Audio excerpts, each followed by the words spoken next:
It's recipe of cold coffee. Hi friends, welcome back to our channel Allagadda మీద. ఎలా ఉన్నారు అందరూ? నేనైతే బాగున్నానండి.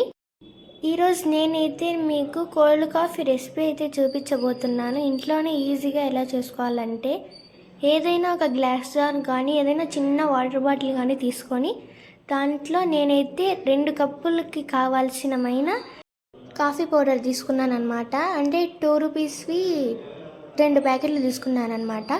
ఆ గ్లాస్ జార్లో పోసేసుకొని 2 ప్యాకెట్లకి నేను 4 స్పూన్ల షుగర్ అయితే వేసేసుకున్నాను. మనం ఇప్పుడు కాఫీ పౌడరు షుగర్ వేసుకున్నాం కదా, అవి మునిగేమైనా నీళ్లు పోసుకోవాలన్నమాట. దాన్ని మూత అయితే టైట్గా పెట్టేసి షేక్ చేయాలన్నమాట.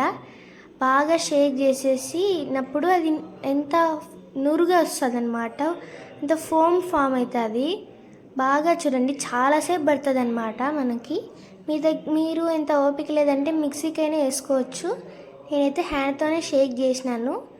మీ దగ్గర మినీ బ్లెండర్ అనేది ఉంటే ఇంకా మంచిది, మీరు దాంతోనైతే బ్లెండ్ చేసుకోవచ్చు అనమాట. ఈజీగా అయిపోతుంది తొందరగా.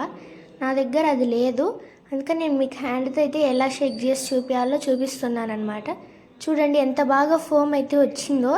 ఇట్లా ఒక 5 to 10 minutes అయితే బాగా షేక్ చేయాలన్నమాట.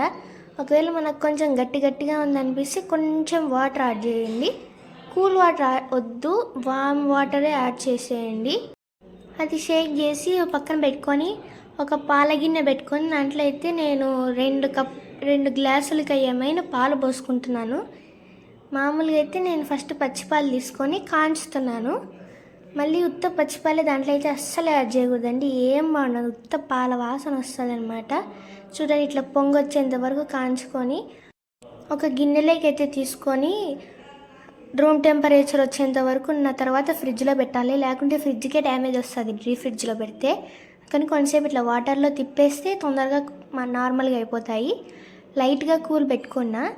మళ్ళీ అయితే మనం ఫోమ్ చేసుకున్నాం కదా, అది ఒక గ్లాస్లో కొంచెం తీసుకొని మళ్ళీ దాంట్లో మనం ఇందాక కూల్ చేసుకున్న మిల్క్ ఉంది కదా, అది పోసుకొని మళ్ళీ దాని మీద కొంచెం ఫోమ్ వేయాలి. బాగుంటుంది అప్పుడు చూడడానికి. నార్మల్ కాఫీ కాదు కదా, కోల్డ్ కాఫీ కదా, పైన ఫోమ్ ఉంటే చాలా బాగుంటుంది చూడడానికి. ఇంకా చూడండి, మెల్లగా అట్లా డెకరేట్ చేస్తున్నా. ఏదో ఫ్లవర్లా వేద్దాం అనుకున్నా కానీ అస్సలు రాలేదు, అది ప్రొఫెషనల్స్కే వస్తుంది. కానీ మొత్తం కవర్ చేసేసిన వైట్గా కనిపించకుండా. మీరు అసలు సండేస్ కానీ ఎప్పుడైనా ఇంట్లో ఉంటారు కదా, టైంపాస్కైనా ట్రై చేయొచ్చు ఇది. నేను ఇది ఫస్ట్ టైం ట్రై చేసినప్పుడు ఫ్లాప్ అయింది, ఏం బాగలేదు. ఎందుకంటే నేను ఐస్ క్యూబ్స్ వేసినాను. ఐస్ క్యూబ్స్ అయితే వేయకోకుండానే బాగుందని చెప్తాను నేనైతే. ఎందుకంటే ఐస్ క్యూబ్స్ మెల్ట్ అయినప్పుడు నీళ్ళు వస్తుంది పాలంతా, అసలు వాటర్ తాగినట్టే ఉంది. మళ్ళీ సెకండ్ అటెంప్ట్కి అయితే మొత్తం బ్లాక్ బస్టర్ అయిపోయింది, అంత బాగుందనమాట. మా పెద్దనైనా కాఫీ అలవాటు లేకుండా తాగినాడు. మీరు కూడా ట్రై చేయండి. Bye friends, like, share and subscribe.